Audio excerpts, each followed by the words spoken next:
这是一条盘旋的龙啊，震撼！金龙，我的手机里面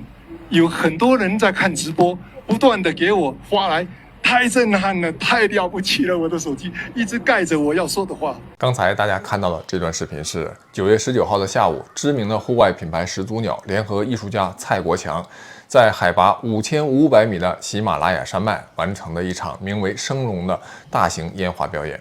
完整版在视频结尾，大家可以去看。这场活动在西藏自治区的日喀则市的江孜县的热龙乡举行，平均海拔是4600米以上啊。本意呢，或许是书写一场人与自然对话的史诗，却在公众舆论中演变成了关于商业艺术还有生态责任的一个尖锐的自询。大家好，我是大王，我是小汪。今天我们就来聊聊这个升龙表演将这个始祖鸟的品牌拖入舆论漩涡的事件的逻辑。可以说，始祖鸟品牌是这2天继西贝之后第一个翻车的品牌了。对，就让我们先来看看这场备受争议的活动它到底咋回事儿。现场视频就显示蔡国强他是通过火药爆破在山脊点燃了3幕烟花，形成了一种所谓的升龙动态景观，象征东方龙文化中的吉祥与生生不息的精神。蔡国强本人在现场就讲解他当时非常兴奋说这是145根的扇形彩烟，形成了一条3000米长的蓝白红绿黄色的一个彩虹。这场活动规模相当大，烟花呢这个多次分批点燃，到场参与的这个人数也非常多哈。从这个现场直播的画面可以看到，整个表演持续了相当长的一段时间。这3幕的彩色烟花呢，沿着这个山脊就依次燃放，形成了所谓的这个龙形景观。说到艺术家蔡国强这个名字，在艺术界可以说也算是响当当的存在了。蔡国强呢，1957年出生在福建泉州，1981年到1985年在上海戏剧学院舞台美术系学习，毕业后呢，先是在日本待了将近10年1995年的时候就移居了美国纽约，至今呢已经在那里生活了近30年。蔡国强最著名的就是他的火药艺术了。从80年代中期开始，他就开始用中国人发明的火药来创作他的艺术作品。这个创意听起来是不是挺牛的就是用火药来搞艺术嘛。西方人呢就没见过这种玩法，所以他一出现就在国际的艺术界掀起了一阵这个蔡国强旋风。他的作品类型其实还算挺丰富的，就不只是这个火药爆破还有什么绘画装置录像、表演艺术等等。让人最深刻的其实就还是他那些大型的火药爆破表演在2008年北京奥运会开闭幕式的那些震撼的焰火效果就是他来担任这个核心的创意成员和视觉特效总设计来设计出来搞出来的还有在2009年这个中国国庆60周年的焰火表演，也是他当总导演所以说，他影响力还是相当大的。蔡国强呢，他喜欢用风水、中医、龙、烟火这些具有中国传统文化的这些符号，但呢又用很现代、很前卫的方式来表达。他说自己就是把这个东方哲学和当代社会问题作为创作的根基，经常因地制宜地回应当地的一些文化历史。大家发现没有其实你看艺术家他最简单的方式是啥就是把那个古代的东西用现代的手段进行一种呈现。既体现了那种所谓的底蕴内涵和历史文化遥相呼应，又能用现代的这个手段把这种呼应放大到极致，这就是艺术所以说，如果再有艺术的加持或者是资本的吹捧，那就比较容易成为一个艺术家。其实谁都可以成为艺术家，你就按照这个思路那蔡国强这个升龙项目呢，它就有一个比较特殊的意义。因为呢，从20世纪80年代末开始，他就陆续创作这个系列，叫做“为外星人做的计划”，借助火药的能量与外星生命宇宙展开沟通与对话，是不是挺高大上？那这个系列它有3个创想，就是包括大脚印、天梯和这个升龙。大脚印是不是就是2008年北京奥运会那个大脚印对，没错那天梯呢，也在2015年在泉州家乡实现。当时我也看了这个也觉得呢还行但也没有什么太多印象。如今他就将这个升龙项目就定在了西藏的这个喜马拉雅山脉。原本蔡国强非常兴高采烈的就认为自己完成了3部曲但是没想到这第3部就将他拉下来了所谓的神坛，陷入了舆论的漩涡。不过有一说一，当时北京奥运会那个大脚印，我还是印象挺深刻的，就是沿着中轴线确实是挺震撼的，一步一步走过来，一直走到鸟巢。那他这个升龙这部作品发出来之后，在网上就引起了轩然大波呀，甚至他之前的那2个比较成功的作品也被网友们再次拿出来审视。这个事情的发展可以说完全超出了主办方和蔡国强的预期，舆论几乎一边倒的在质疑这个活动的意义、环保问题，以及这个所谓的丑陋的艺术。也有网友啊在网上晒出了那种就塑料毽子那个销售图片，然后就跟这个升龙的效果图作为对比啊，可以说它真的特别像。对，是挺像的。正是因为网友们铺天盖地的炮轰哈，然后这个活动结束后不久呢，始祖鸟和蔡国强啊就已经在他们的社交账号上删除了相关的视频。应该艺术家应该自信一点啊。从这也可以看出来，不仅普通人你说被骂了心里难受，这个名人和艺术家也是一样的，一旦被群嘲了，都受不了，都得删视频。虽然呀，他们已经把视频删除了，但是在他们的微博等社交媒体的账号下面呢，仍然有大量的网友哈在评论炮轰，说究竟啊是喜马拉雅山需要这场盛大的烟花秀，还是说你始祖鸟和蔡国强需要这场烟花秀来彰显自己的品味呢？你想啊，如果是普通人在喜马拉雅山，别说是放烟花了，可能就是放一个小爆竹，没准啊都要以破坏自然环境为名目把你给抓起来了。但是你始祖鸟品牌哈，就仗着你知名度大、有钱，就可以跑到喜马拉雅山搞一场这么盛大的烟花秀，然后还铺天盖地的宣传，还引以为豪。这普通人在喜马拉雅山去放个爆竹被抓起来还不至于啊，但是可能受一个批评那是难免的。我们再来看看这个主办方的回应和辩解。面对这个铺天盖地的批评声，主办方迅速发表了一份详细的声明。他们就强调哈，这次的这个升龙艺术项目选用的烟花、彩色粉均为这个生物可降解材料，并且呢，在国际奥委会及日本啊、美国、欧洲等多地的这个燃放验证中，确认啊，这个污染物是符合排放标准的。说这个本次燃放等级是5级啊，也就是最低风险等级，噪音与光污染均远低于这个夜间的烟火。那在生态保护层面，项目团队还制定了预防、监测、恢复的全链条方案。说燃放前将这个牧民、牲畜转移到安全距离，并且通过岩砖引导鼠兔等小型动物离开了燃放区。燃放之后，立即又清理了残留物，并对草甸、农田进行翻土与植被的修复，确保不留生态隐患。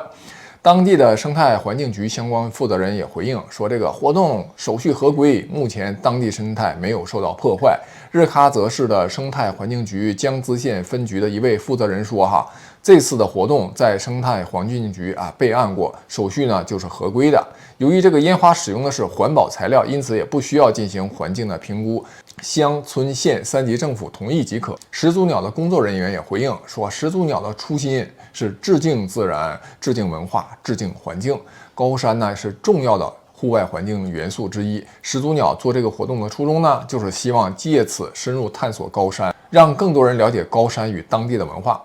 那户外运动专业运动爱好者和这个始祖鸟的消费者的看法就不一样。就这份声明就没有平息他们的争议，反而引起了更大的反弹。特别是那个户外运动圈和始祖鸟的核心消费群体批评声音更是强烈。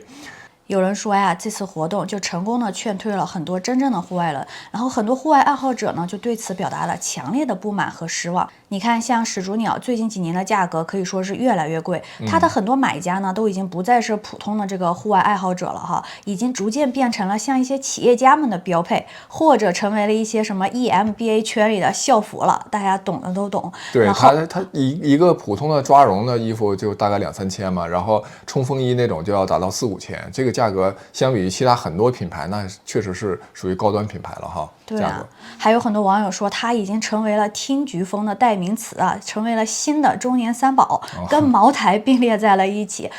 可是呢？对，可是啊，这个品牌自己它毕竟还是想主打着户外探索，然后与冒险，毕竟还是个户外品牌嘛。但是呢，又与一些什么听菊级的老干部风最近紧密的绑在一起。你说都已经这样了，那你这品牌究竟还能走多远呢？难道就永远要靠一些老干部们来继续给你带货吗？我们来看几位网友的精彩评论啊，这个评价可以说是相当犀利了。他就说我为什么开始关注始祖鸟品牌啊？首先我们都知道始祖鸟它不值那么多钱，就是买个牌子。我的物欲是很低的，是不可能买什么始祖鸟这种大几千的一件衣服的。但是啊，我会给我爸妈买，就是因为在我们那个地方圈子很小，退休们的长辈们都会攀比子女，大家都有这种经验。很多退休的这个大爷大妈就会说，哎，我这件衣服，哎，我女儿给我买的，我儿子子给我买的啊，你儿子给你买什么了？老年人的简单快乐啊。对，然后他就说，既然我支付了品牌的溢价，那你品牌你既然卖这么贵，你就有责任维护你自己的品牌格调啊。不要让我爸妈现在穿着你们的衣服，然后还被群嘲，对吧？我现在的感觉就像我买了一个鸡精，然后吧唧一下就咔嚓给跌了。你看这个评价哈，就很精准的，就反馈出了很多消费者的心态。其实他们买始祖鸟的品牌，根本就不是为了什么保暖，不是为了什么冲锋衣，其实就是为了买这个品牌背后的这种价值认同和身份认同。但是啊，经过昨天这个事件之后，很多网友在网上群嘲始祖鸟这个品牌嘛，所以就有很多网友又一边倒的表示说，哎呀，我再也不买始祖鸟的牌子了。不过客观说我觉得也不至于此哈，就是人都是会犯错的嘛，最起码要给品牌一个改正的机会啊，就看他后续的这个态度。不过呢，真正的户外人对这次活动的愤怒，我觉得还是有道理的。你看，户外爱好者嘛，通常都是有着强烈的环保意识和那种情怀他们追求的是与自然的这种和谐相处，而不是对自然的这种征服和所谓的征服和干扰。也就是说，要敬畏自然，低调探索，尊重荒野。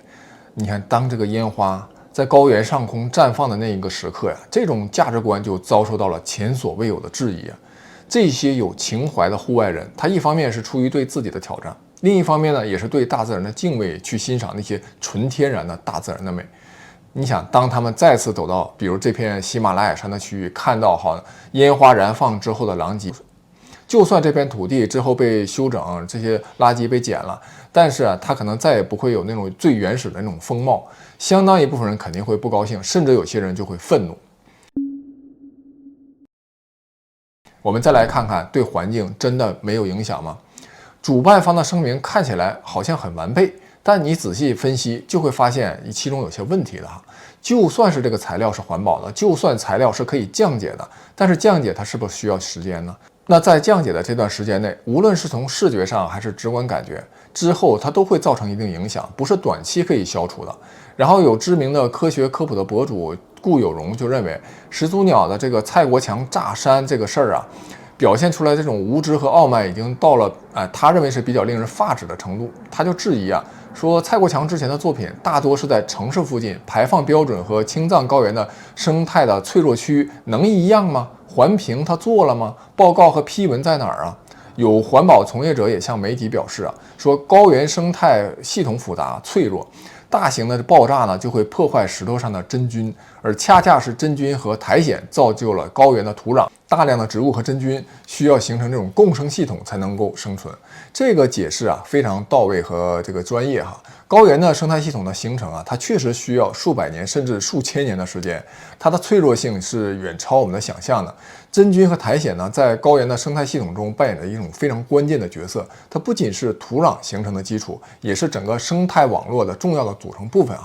那这种大型爆炸即使使用了所谓的环保材料，那对这些微观的生态的破坏应该是难以避免的。还有一个问题就是对动物的影响。主办方声称通过这个岩砖引导兔鼠等小动物离开了燃放区，这听起来好像是在为动物着想，但你想这实际上就是对人家家园的强拆你让这些小动物离开他们已经经营而且住得很习惯的这个家园，到别的地方重新寻找去建造新的家园钻洞重新寻找这个觅食的场所，也不知道那个地方有没有天敌，那肯定有一些小动物它是没有办法存活的。而且这些小动物它肯定有些幼崽还在它的窝里你用砖岩引走的那就是一些成年的，那一些幼崽怎么办呢？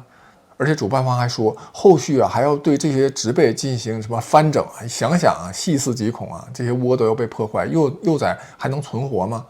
主办方还强调使用环保材料又清理现场，这种说辞就反映出了一种典型的人类中心思维，就只要事后清理了，只要材料可降解就是可持续的。但真正的环保远不止于不留痕迹更在于不轻易闯入，不惊扰生态烟花本质上它是一种非常短暂又强烈、高度人工化的视觉表现。那即使采用了所谓的这种环保材料，即便活动后进行了清理，这种烟花表演带来的这种声光、化学残留和人类活动的集中干扰，对高寒脆弱的草原生态而言，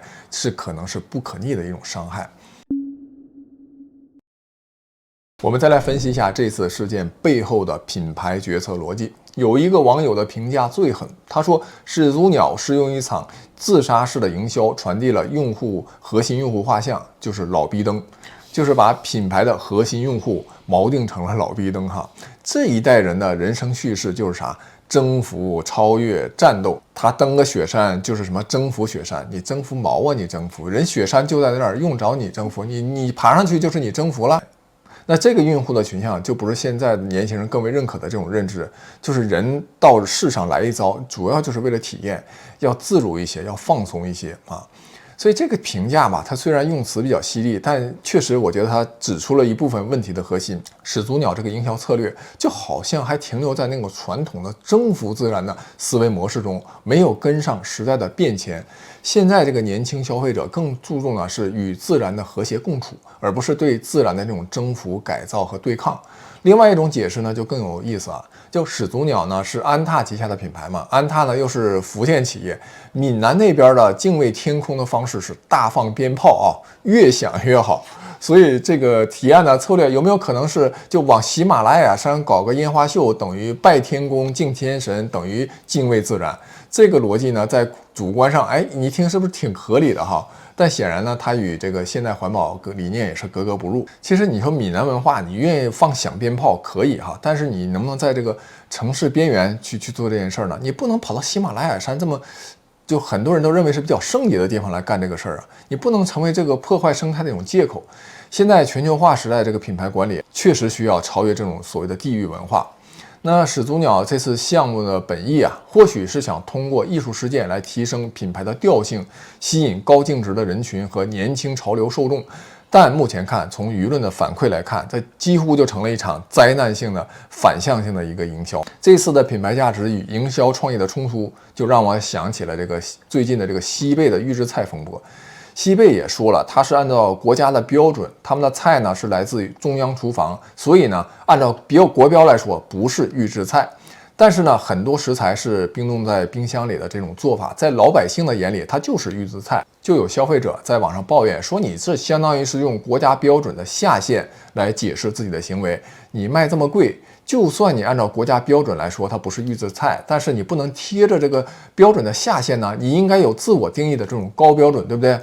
那始祖鸟的这份声明其实也是类似的问题，就算你是这个燃放等级是5级，也就是最低的风险等级，那作为一个倡导户外的品牌，你是不是可以不要拿这个风险等级来说事儿？就你不干那个事儿，就一点风险都没有，就是零风险了。这对户外大自然，对于环保来说，那岂不是更好啊？真正热爱户外的人，往往就是对生态伦理最敏感的一群人，也就是始祖鸟的这个消费群体哈。他们选择徒步啊、登山啊、野外探险，不是为了征服自然，而是为了融入自然。当他们看到这个烟花在雪山上空绽放的时候，感受到的不是震撼，而是刺痛。对这个人群来说，这是一种价值观被背叛的刺痛。品牌营销当然要追求创意，但是当这个创意和品牌核心价值有相悖的时候，就会造成一种严重的认知混乱。蔡国强作为知名的艺术家，他的火药艺术在城市环境中确实可以说是震撼人心的，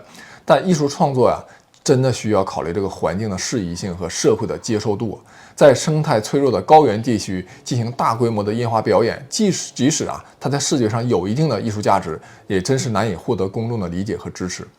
所以这个争议之所以剧烈，就在于它触碰了多个维度上的不协调。顶级的户外品牌的精神悖论、艺术表达的伦理边界，以及人类在自然面前应该有的真实姿态。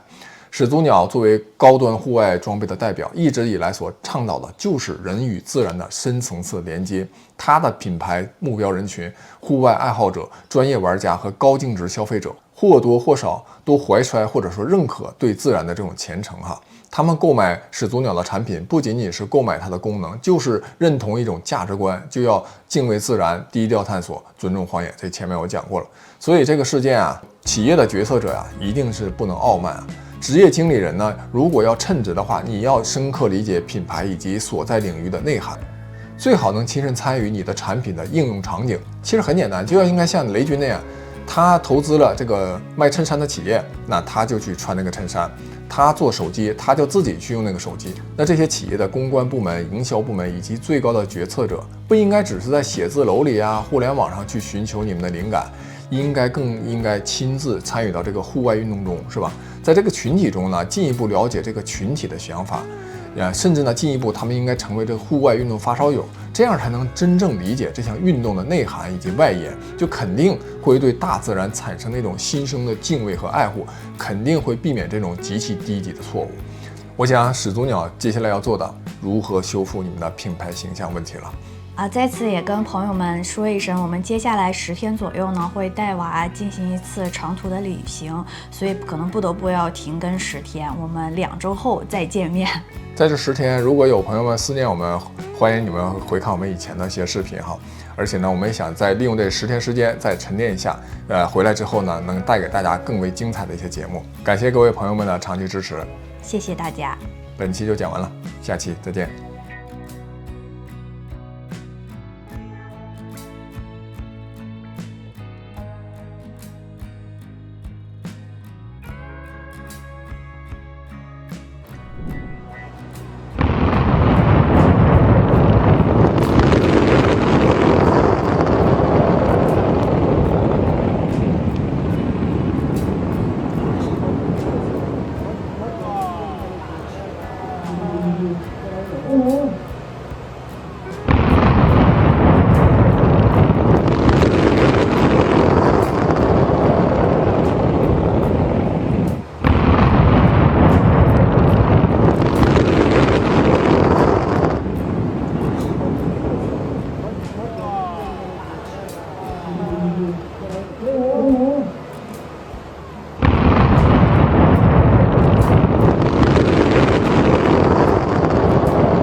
这是一条盘旋的龙啊，震撼！金龙，我的手机里面有很多人在看直播，不断的给我发来，太震撼了，太了不起了！我的手机一直盖着我要说的话，这很新颖。我给大家介绍一下。我是用水上烟花，本来这些烟花是要发射到水里面，沉下去几秒以后会浮起来，翻个身再向天发射，所以就会有水下那几秒的沉默期。水上烟花的闪烁，既照亮了龙身的橙色，又让这条龙仿佛浑身金银闪耀。作品结束了，感谢牧民配合，也感谢聪明的动物们帮助，让我的点火线路畅通无阻。很感恩在场的大家和我一起实现我年轻时的梦想。希望在今天人类处于历史巨变之时，这条腾飞的龙为世界传递能量、敬畏、祈福和希望。现在我要感谢烟花和高山施工团队，包括运载无人机飞手们，10几天里面高海拔作业辛苦了。也感谢所有纪录团队和千里迢迢赶来与我共同见证升龙的嘉宾和媒体朋友们。感激赞助实现升龙、向上至美的品牌始祖鸟和佘总、江总、马总率领的团队亲临，让这次美好的体验成为可能，也带来了我的好朋友、家人、太太、女儿和工作室员工的家人，让我特别的温暖。感谢江支县乐龙乡的领导，包括公安、应急、消防、卫健、供电、移动、电信、宣传各部门，如此短时间内全力支持我们在这大闹天宫，或者我们一起大闹天宫。最后要感谢这片土地、这里的人民和永恒的大自然。天色将暗，大家小心着凉。明天的这里，山河依旧，但无论我们在哪里，都会不断从这里获得能量和勇气。也期待未来有机会和大家再次相聚世界屋脊。谢谢大家，谢谢。